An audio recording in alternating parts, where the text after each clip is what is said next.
नमस्कार दोस्तों, मैं हूं आपका दोस्त आपका होस्ट आर के और आप देख रहे हैं आर के ट्रेडिंग। तो दोस्तों, तारीख है 30 अक्टूबर 2022 और दिन है रविवार। कल 29 अक्टूबर 2022 यानी सैटरडे को जितने लोगों ने भी सवाल भेजे थे, आपके सवाल मेरे जवाब में उन सारे लोगों के सवालों को कलेक्ट कर लिया, यानी कि आपके सवाल मेरे जवाब का 190 एपिसोड 190 एपिसोड लेकर आपके सामने में हाजिर हूँ। बहुत ही सक्सेसफुली चलता हुआ आ रहा है कंटिन्यू हर सप्ताह। सबसे पहले छठ पूजा की हार्दिक शुभकामनाएं, बधाई देना चाहूँगा। आज शाम का अर्घ है, तो हो सकता है कि मैं अभी ये पूरा वीडियो ना बना पाऊँ। अभी ये समय हो रहा है दोस्तों 10 बज रहे हैं दिन के, ठीक है। अभी मुझे थोड़ा सा घर में जो काम है उसमें करने जाना है, वो ठेकुआ वगैरह बनाने जाना है। अगर मैं अपलोड कर दिया, अगर आप देख पा रहे वीडियो, इसका मतलब अपलोड हो चुका है। नहीं देख पा रहे रियल टाइम में यानी कि 11-12 बजे तक में, तो इसका मतलब है कि अभी आपको लेट में मिलेगा। तो दोनों ही कंडीशन में मैं आपसे सॉरी बोल लेता हूँ पहले। तो चलिए शुरुआत करते हैं, देखते हैं सबसे पहला सवाल किनका है। आपके सवाल मेरे जवाब का जल्दी जल्दी बनाता हूँ ताकि कंप्लीट कर पाऊँ। पसंद आए वीडियो जरूर फीडबैक करिएगा। टेलीग्राम चैनल को ज्वाइन कर सकते हैं। लाइव मार्केट में कॉल के लिए आरके ट्रेडिंग मोबाइल ऐप को भी डाउनलोड कर सकते हैं। और साथ ही अगर मेरे प्रीमियम स्विंग ट्रेडिंग ग्रुप में ऐड होना चाहते हैं तो मेरी लिंक के थ्रू अकाउंट ओपन करें। Espresso, fire, slash blue, angel 1, 0, 10 Samco किसी एक में, फिर मैं आपको अपने प्रीमियम स्विंग ट्रेडिंग ग्रुप में ऐड कर लूंगा। तो चलिए शुरुआत करता हूँ आपके सवाल मेरे जवाब का 190 एपिसोड सवालों का सिलसिला। सबसे पहले देखते हैं सबसे किनका सवाल है। सबसे पहला,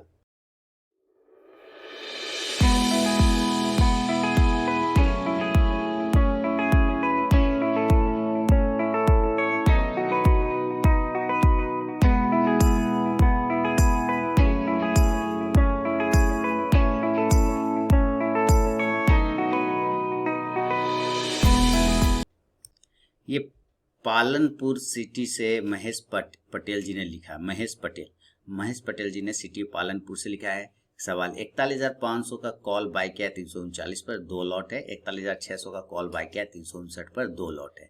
इसके बाद इन्होंने अपना नाम लिखा और शहर का नाम लिखा।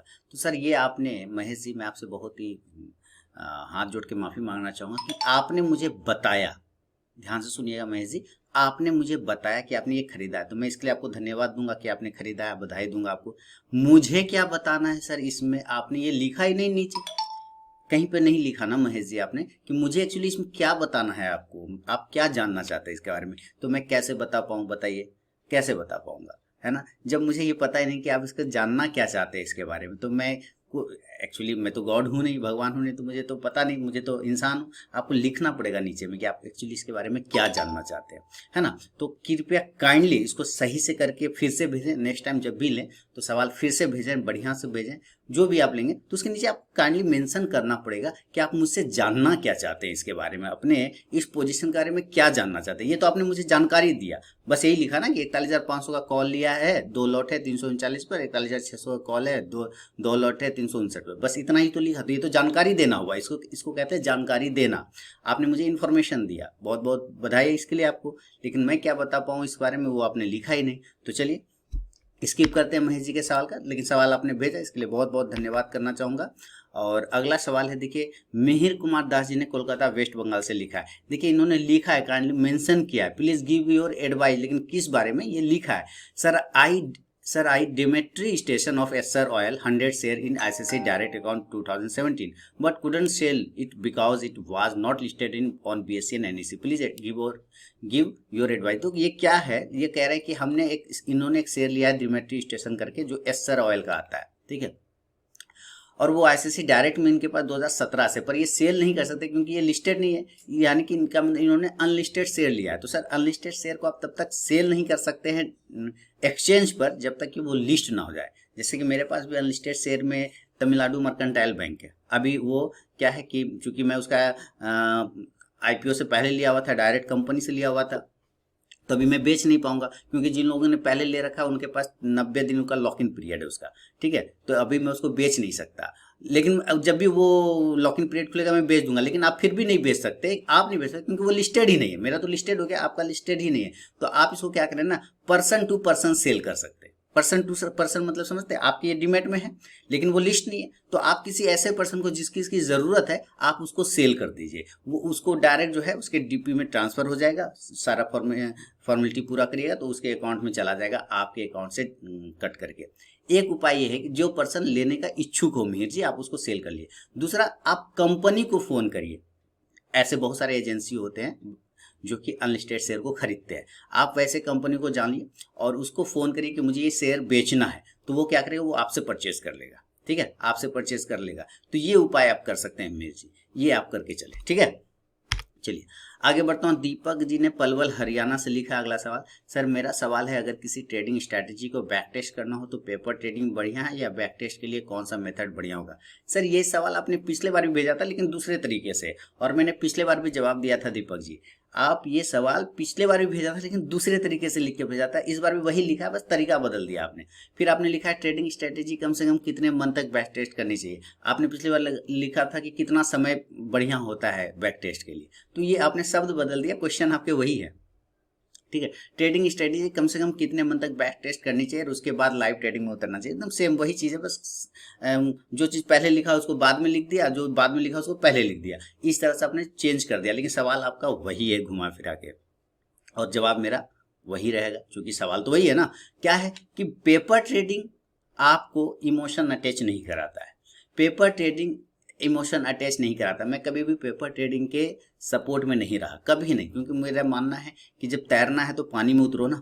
नदी किनारे खड़ा होके सामने वाले को देख के क्या सीखोगे कि वो कितना हाथ मार रहा है, कितना पैर उठा रहा है, कितना गर्दन उठा रहा है, कितना पैर चला रहा है, कितना दाएं, उससे आपको कोई आइडिया नहीं मिलेगा। आपको पानी में उतरना पड़ेगा, यानी कि आपको लाइव टेस्ट करना पड़ेगा। लाइव 5 ही क्वांटिटी से करिए, पर लाइव मार्केट में आके अपने स्ट्रैटेजी को टेस्ट करिए, या जो भी करना चाहते हैं वो लाइव मार्केट में करिए। 5 ही क्वांटिटी, छोटी क्वांटिटी से, जरूरी नहीं कि बड़ा।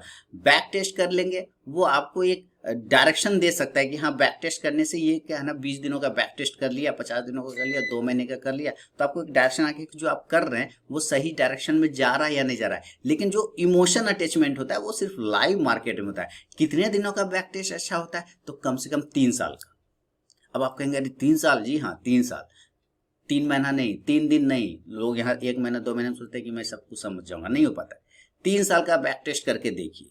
3 साल में आपको क्या होता है, सावन आ जाता है, भादो आ जाता है, आषाढ़ आ जाता है, कार्तिक आ जाता है, पूर्णिमा आ जाता है, अमावस्या आ जाता है। किसके लिए? मार्केट के लिए। यानी कि मार्केट का डाउन ट्रेंड आ जाता है, साइडवेज हो जाता है, अप ट्रेंड हो जाता है, कंसोलिडेशन फेज होता है, एक्युमुलेशन जोन होता है, सारे जोन आते हैं 3 साल के अंदर में, वो दिखा देगा। तो कोई भी बैक टेस्ट होता है वो कम से कम 3 साल का करें तो आपको उसका बहुत ही बढ़िया रिजल्ट मिलेगा, क्योंकि फिर सावन, आषाढ़, भादो, कार्तिक सब दिख जाएगा उसमें, यानी up down, sideways, consolidation, accumulation, distribution सब मिल जाएगा मार्केट का। वो सारा फेज आपको उस 3 साल के अंदर में दिख जाएगा। ठीक है, तो आप इसे जैसे अभी 2019 से 2022 देखिए, 3 साल में अप साइड गया, डाउन साइड गया, साइडवेज हो गया, हर तरह का चीज मिला ना, तो 3 साल के अंदर में मिला। उसी तरह से आप देखेंगे तो कोई भी 3 साल का जो बैक टेस्ट करते हैं ना, तो वो एक आपको डायरेक्शन दे सकता है। लोग इतना समय नहीं देंगे, 3 साल को पागल बना रखा है, 3 साल करेंगे, हमें तो 2 मिनट में पैसे चाहिए, 3 साल का मैं क्यों बैक टेस्ट करेंगे? ऐसा नहीं होता। वो क्षणिक हो सकता है, कुछ देर के लिए आपको मजा आ जाएगा कि बहुत जल्दी आपने कर लिया, लेकिन अगर आप लंबा प्ले करना चाहते हैं तो किसी भी चीज को 3 साल तक चेक करिए, किसी भी 3 चीज को 3 साल तक चेक करिए। उसके बाद और रियल में भी करिए, छोटा क्वांटिटी, जैसे उधर बैक टेस्ट कर रहे हैं, इधर रियल में ट्रेड चला रहे हैं, 5 क्वांटिटी डाल दिया, इस तरह से करेंगे ना तो आप उसको नोट करते जाएंगे, डायरी पे लिखते जाएंगे, डायरी पे लिखते जाएंगे, डायरी पे लिखते जाएंगे। आपको उसका एंड ऑफ, जब रिजल्ट उसका मिलेगा तो फिर उसका एनालाइज करिए कि क्या रिजल्ट आपको मिला, और जब वो रिजल्ट आप देख लेंगे ना तब आपको पता चल जाएगा कि आपका बैक टेस्ट सही है या गलत। उसके बाद आप फिर लाइव मार्केट में आइए, बड़ी क्वांटिटी से करिए, अपने रिस्क के साथ करिए, कोई टेंशन नहीं है, लेकिन कम से कम 3 साल का बैक टेस्टिंग करिए, छोटी क्वांटिटी से लाइव टेस्टिंग करिए। ठीक है दीपक जी। जुबेर कुरैशी जी ने सऊदी अरेबिया से लिखा है कि ज़ेरोधा में प्रोमो कोड चेंज कर सकते हैं, आपका रेफरल ऐड करना है। आप ज़ेरोधा वाले से बात करिए, मेरा कोड उसको बताइए कि मुझे इस कोड के अंदर मैप करना है। देखिए अगर वो कर देता, हो जाता है, मैप कर देता है वो लोग। ठीक है, तो यहाँ विन विन सिचुएशन, आपको मैंने उसमें करना है, उसमें कर लीजिए, कोई टेंशन नहीं। अब आप लिख रहे हैं कि Sharda corp, Nahar industry, IEX, ये लो पे लो बनता जा रहा है, क्या रीजन है? आईईएक्स से तो मैंने बहुत पहले ही बोला था कि भाई दूर रहिए। इंडियन एनर्जी एक्सचेंज, बहुत ज्यादा खबरें आई थी, टीवी पे चल रहा था एकदम, ये शेयर तूफान है, वो शेयर सब तूफान है सर, बहुत बढ़िया शेयर है, खराब नहीं है, लेकिन क्या नहीं, ये पावर में है, ये क्या है, पावर में। पावर में ये अकेला नहीं है प्लेयर, ये अकेला प्लेयर नहीं है ना। और इसके साथ क्या है ना कि कुछ रेट का इशू हो गया है, मैं जहाँ तक न्यूज़ है इसके अंदर कुछ रेट का इशू हो गया है, कुछ जो रेट है ना जो पार्टी से नहीं मिल पाता है, तो वो रेट का इशू इसके पास हो गया, जिसकी वजह से इसको अभी डाउन में है, लेकिन एक रुका हुआ एक लेवल पे, जिसके चार्ट अभी हम लोग देखेंगे। दूसरा है शारदा कॉर्प और नाहर इंडस्ट्रीज। नाहर इंडस्ट्रीज को भी रखिए, लॉन्ग टर्म के लिए रखिए, और शारदा कॉर्प को भी रखिए, क्योंकि शारदा कॉर्प का अभी सीजन निकल गया है। देखिए मानसून का ये चीज़ है, ये क्या है, मानसून का चीज़ है, यानी कि इंडियन कल्चर में जो मानसून बहुत बड़ा इंपॉर्टेंस रोल प्ले करता है, तो शारदा कॉर्प वहाँ तो वो तो निकल गया। नाहर इंडस्ट्रीज जो है वो शायद पॉलिस्टर वगैरह बनाती है, बहुत सारे काम करती है नाहर इंडस्ट्रीज, पॉलिस्टर, धागा वगैरह वगैरह बनाती है ना, तो आप इसको रखिए, ये मल्टी प्लेयर है, ये बहुत चीज़ खेलता है, तो आपको नाहर इंडस्ट्रीज लंबे समय के लिए रखना होगा। शारदा कॉर्प को भी आप रखिए और IEX को भी रखिए, बेचिएगा मत, थोड़ा नीचे के भाव पे है, जिसका भी हम लोग चार्ट देखते हैं, ठीक है। तो उससे क्या होगा, आपको चार्ट देख लेंगे ना तो हम लोगों को पता चल जाएगा। तो चलते हैं, क्या लिखना है, नाहर इंडस्ट्रीज, और हमने यहाँ पे नाहर इंडस्ट्रीज का चार्ट लगा दिया। तो देखते हैं नाहर इंडस्ट्रीज में क्या दिख रहा है। देखिए 103 आ गए, है ना, तो 103 रुपए के भाव में 237 से 103 आ गए, तो बहुत ही अच्छी जगह पे। 100 के नीचे जाएगा तो थोड़ा और गिरावट बन सकता है, उम्मीद नहीं है कि 100 के नीचे जाना चाहिए। अगर मार्केट में कुछ करेक्शन करता है तो और 100 के नीचे जा सकता है, लेकिन ये 100 पास से बार बार रिजेक्ट करता है। तो 95 से लेकर 100 रुपए ऐसा लेवल है जहां पे आप इसको एक्यूमुलेट कर सकते हैं, यानी कि होल्ड करके रखने की चाहिए, या जिन लोगों ने नहीं लिया वहां पे सोच सकते हैं पोजीशन बनाने का। याद रखिए ये मैं अपना रिसर्च बता रहा हूँ, कोई पर्सनल प्रेशर नहीं है कि आपको खरीदना ही है किसी के लिए भी। तो आप, मैं सिर्फ बता रहा हूँ कि 90 से 100 ये ऐसा जोन है जहां पे आप खरीद के चल सकते हैं, अगर मन है, पैसा है आपके पास, और आपको लगता है कि ये स्टॉक्स आपके लिए लॉन्ग टर्म बढ़िया, तो मेरे नज़र में तो ये स्टॉक बहुत अच्छा है और इसमें मैं कोई खराबी नहीं देख रहा हूँ। अभी समय का मार पड़ा इसलिए नीचे है, तो ये एरिया बहुत अच्छा एरिया है। आप जो एकदम जुबेर साहब यहाँ पे एकदम टिके रहिए, आपको डरना नहीं है। नाहर इंडस्ट्री बहुत ही बढ़िया सपोर्ट एरिया है, बहुत ही बढ़िया मस्त एरिया है, ठीक है। तो इसको मेरा सलाह H का होगा, H फॉर होल्ड, मेरा मानना ये, इसको होल्ड करके हम लोग चल सकते हैं।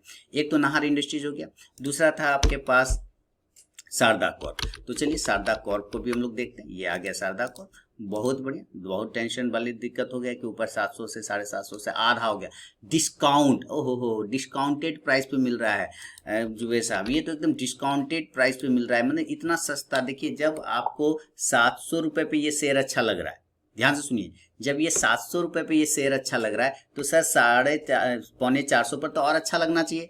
कोई कपड़ा शर्ट का दाम 1000 रुपये पे आपको बहुत पसंद है और वो अचानक मॉल वाले ने बोला कि भाई तुम इसको 500 रुपये पे ले सकते हो, तो जब ये 1000 पे आपको अच्छा लग रहा था ये कपड़ा, तो 500 पे तो और अच्छा लगना चाहिए, बात समझिए। इसी तरह ये शेयर जब 700 पे अच्छा लग रहा है, 750, तो सर 350 पर तो और अच्छा लगना चाहिए। दैट मीन्स ये डिस्काउंटेड प्राइस पे अवेलेबल है, टू गुड, बहुत बढ़िया। हाँ, अगर ये जो एरिया है ना, व्हाइट वाला जो मैंने लाइन लगा रखे हैं, अगर ये एरिया ब्रेक हो जाता है नीचे, यानी कि किसी भी कारण से ये 375 के नीचे निकल जाए, तो थोड़ा देर के लिए आपको और डाउन दिखा सकता है 350 तक। लेकिन जैसे यहाँ पर से हिस्ट्री है कि ऊपर गया है, यहाँ पे रेजिस्टेंस था ना, ये रेजिस्टेंस था, यहाँ पे रेजिस्टेंस था, तो यहाँ से ऊपर गया, तो ये अब इस तरह से नीचे आता हुआ हेड एंड शोल्डर पैटर्न बनाता हुआ वापस इस एरिया पे आए, तो एक चांस बनता है कि यहाँ से ये ऊपर निकल जाए। थोड़ा वेट कर लीजिए, लंबे समय के लिए रखिए। आपने अपना प्राइस नहीं रखा, लिखा, अगर प्राइस लिखते तो बहुत ही बढ़िया बात होता।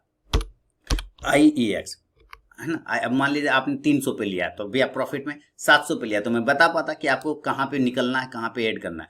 अब यहाँ पे देखिए IEX, इसको रखे रहिए। मैं तो पहले भी बोला, ये स्टॉक्स में सिर्फ क्या है ना, प्राइस का डिफरेंस हो गया, इसके साथ कुछ कंपनियों का प्राइस का डिस्प्यूट चल रहा है, इसके वजह से, बाकी खराब नहीं है। पावर कंपनियां, टाटा पावर है, अडानी पावर है, ये भी पावर में काम करता है, इसके वजह से कंपटीशन थोड़ा इसको ज्यादा है, लेकिन स्टॉक खराब नहीं। स्पिल्ट हुआ 142 ने, तो ये 1400 पे ट्रेड करता था, है ना। तो ये सब हिसाब है, रखे रहिए लंबे समय के लिए, थोड़ा इसको टाइम दीजिए। IEX को, इंडियन एनर्जी एक्सचेंज, आप करंट भाव पे देखते हैं तो यहाँ पे ये गिर नहीं रहा है, एक्चुअली ये नीचे जाने को भी यहाँ से तैयार नहीं हो रहा है। ये देख रहे हैं इस एरिया के नीचे ये जा नहीं रहा है, यानी 130 रुपए के नीचे नहीं जा रहा है, लेकिन ये 142 रुपए के ऊपर भी नहीं जा रहा है, यानी कि 142, 142 से 145 इसका हर्डल है, इसके ऊपर निकल जाएगा तो आपको मूवमेंट बनना स्टार्ट हो जाएगा। 130 के नीचे अगर आता है तो थोड़ा सा गिरावट आपको देखना पड़ सकता है। चलिए, ये था जुबेर कुरैशी साहब के सवाल पे मेरा अपना जवाब। चलिए अगला सवाल की तरफ बढ़े। ये सऊदी अरेबिया से इन्होंने लिखा था। अगला सवाल है संदीप साहा जी ने मुंबई से लिखा है। मुंबई से लिखा, I am holding LIC since IPO launch, two lot having loss, should I exit now और वेट फॉर अपवर्ड मूव। तो IPO में जब आपने लिया था ना LIC में संदीप जी, तो अगर आप मेरे पुराने व्यूवर हैं, हालांकि ये सवाल देख के लग नहीं रहा है कि आप पुराने व्यूवर हैं, नए हैं। मैंने अपने सारे लोगों को बताया था, पूरे चैनल पे बताया था कि अवॉइड करना है, क्या करना है, अवॉइड करना है, इस LIC में पैसा नहीं लगाना है। और कब लगाना है ये भी बताया था कि जब वो 500 के आसपास, 550 600 पर आ जाएगा ना, तब लगाना है। तो LIC जो है काफ़ी अच्छा से नीचे आया था, फिर वहाँ पर पैसा लगाया गया तो वहाँ से बाउंस किया था, फिर नीचे आ गया। तो दिक्कत क्या है ना कि LIC बहुत ही अच्छी कंपनी है, लेकिन ये सर अकेली कंपनी नहीं है। इसके पहले HDFC लाइफ है, SBI लाइफ है, ICICI प्रू लाइफ है, बहुत सारे इसके साथ प्लेयर है।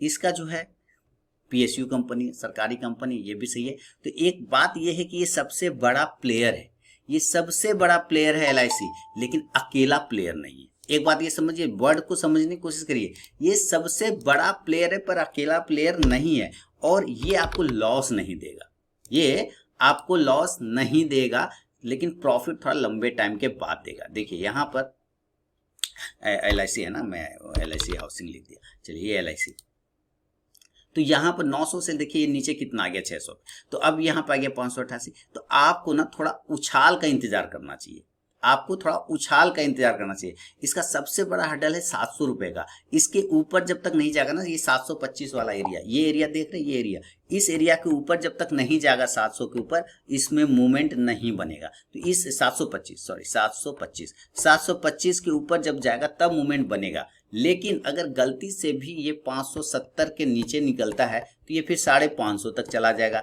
अब यहाँ पे दिक्कत क्या है, आपके पास 2 लॉट है। मैं कहूँगा कि जब ये उछाल आ जाए ना, जब ये उछाल आ जाए, आप 1 लॉट से एग्जिट कर जाइए। और अगर इंश्योरेंस कंपनी ही लेना है तो उसी 1 लॉट को किसी और में शिफ्ट कर दीजिए। बात समझिए, इंश्योरेंस कंपनी ही लेना है तो उछाल जब भी मिले, आपको एक बाउंस मिले, तो जरूर से एग्जिट करिए 1 लॉट से, और 1 लॉट को होल्ड कर लीजिएगा, क्योंकि ये सरकारी कंपनी डिविडेंड आपको अच्छा देगी। पहली बात, डिविडेंड अच्छा देगी। दूसरा बात क्या है कि ये आपको लंबे समय प्रॉफिट देगा, पर थोड़ा भी टाइम लगेगा। अभी क्या है, अभी इसकी पिटाई चल रही है, तो थोड़ा टाइम लगेगा, इसको करेक्ट किया जा रहा है प्राइस वाइज। इसको क्या कहते हैं, प्राइस वाइज करेक्शन। प्राइस जो लेके आया था 918 रुपए, वो प्राइस मार्केट को पसंद ही नहीं आया, बाजार को पसंद ही नहीं, ये प्राइस नहीं होना चाहिए था, और नीचे होना चाहिए था, इसका भाव कम होना चाहिए था नीचे के साइड में। ऊपर 918 फलाना, अब इसको प्राइस वाइज करेक्शन किया जाए। जब ये करेक्ट हो जाएगा तब यहाँ से इसमें बाउंस आएगा। तो अभी थोड़ा वेट कर लीजिए, उछाल आए तो 1 लॉट निकाल लीजिए, और दूसरा लॉट में उस 1 लॉट के पैसे से किसी दूसरे कंपनी में पैसा लगा लीजिए। ये संदीप जी आपके सवाल पे मेरा अपना जवाब है। फीडबैक देना बिल्कुल ना भूलें। घनप्रीत सिंह साहब चंडीगढ़ से लिख रहे हैं, अगला सवाल ये लिख रहे हैं, hope you are fine by the grace of almighty. Thank you sir. Can we place GTT order in fires? If yes, please explain how to place it, and if not allowed then which brokers give this facility. देखिए अभी Fyers के बाद में GTT order नहीं है इसके पास में ना, ये GTT ऑर्डर अभी फिलहाल नहीं है, ठीक है GTT, लेकिन अभी काम चल रहा है, इस पर आ जाएगा GTT ऑर्डर, कोई दिक्कत नहीं। और दूसरा किसके पास है, तो ये ज़ेरोधा के पास है, एक्सिस डायरेक्ट के पास है, HDFC के पास है, और एंजल के पास है, सैमको के पास भी है, एस्प्रेसो में भी है, ये सारे हैं, ठीक है। तो अभी फायर्स में इस पे काम चल रहा है GTT ऑर्डर पे, लेकिन आ जाएगा जल्दी ही, रिसेंटली आ जाएगा, कोई दिक्कत नहीं। सेकेंडली ये लिख रहे हैं कि I have bought Paradeep phosphates quantity 2587, 38 रुपया 65 पैसे पे लिया हुआ है, कोई बात नहीं, शॉर्ट टर्म के लिए, ठीक है। और रेमंड को 400 क्वांटिटी 380 पे लिया है 2016 में, 5 साल काइंडली सर। तो सर 380 पे रेमंड लिया है, मेरा 225 का भाव है, मैंने इस पर रिकमेंड किया था कोरोना काल में, और यहाँ से रेमंड जे के 380 से भी चल गया 1200 रुपये, बहुत अच्छे प्रॉफिट में। कम से कम 50% क्वांटिटी बुक कर लीजिए, यहाँ पर कम से कम 50% क्वांटिटी जरूर बुक करिए, रेमंड में खासकर, क्योंकि वहाँ पे ऑलरेडी आप बहुत अच्छे प्रॉफिट में। तो हम लोग रेमंड का चार्ट देखते हैं, क्या देखेंगे, रेमंड, और यहाँ आ गया रेमंड, देख रहे हैं 1200 पर आ गया। तो कम से कम 50% क्वांटिटी जरूर बुक करिए। कोरोना काल में आया था जबरदस्त, यहाँ से ऊपर की साइड में गया था, इसी जगह के आसपास में लोग गजब का पोजीशन बना, प्रॉफिट बना था। 50% क्वांटिटी यहाँ बुक कर लीजिए, कोई दिक्कत नहीं, बाकी होल्ड करिए इस स्टॉक में। दूसरा है पारादीप फॉस्फेट, आपने लिया हुआ है 38 रुपया 65 पैसे पे, रिसेंटली आपने लिया है 38 रुपये 65 पैसे पे लिया है, 2587 क्वांटिटी 60 रुपये के आसपास में। तो एक स्टॉप लॉस 60 रुपये का मेंटेन करिए या 59 का मेंटेन करिए पारादीप फॉस्फेट को, और होल्ड करके रखिए, कोई दिक्कत नहीं है। ऊपर 66 67 का एक हर्डल है, ब्रेक हो जाएगा तो आपको और भी अच्छा प्रॉफिट बना के पारादीप फॉस्फेट देगा घनप्रीत साहब, ठीक है। ये है आपके सवाल, पर मेरा जवाब। तो दोस्तों ये आपके सवाल मेरे जवाब का 190 एपिसोड का अंतिम सवाल था घनप्रीत साहब का। सारे सवालों के जवाब मैंने दे दिए और उम्मीद है ये वीडियो आप 12 बजे से पहले ही देख लेंगे। पसंद आया तो जरूर फीडबैक करें, सवाल पूरा लिखने की कोशिश करें, मुझे समझ में आना चाहिए तभी मैं आंसर कर पाऊंगा। जब तक मैं समझ ही ना पाऊं तो मैं आंसर क्या करूंगा। तो पसंद आए जरूर फीडबैक करिए। छठ पूजा की हार्दिक शुभकामनाएं, बधाई। अब चला मैं भी जरा ठेकुआ वगैरह बनाने के लिए। बहुत बहुत धन्यवाद दोस्तों।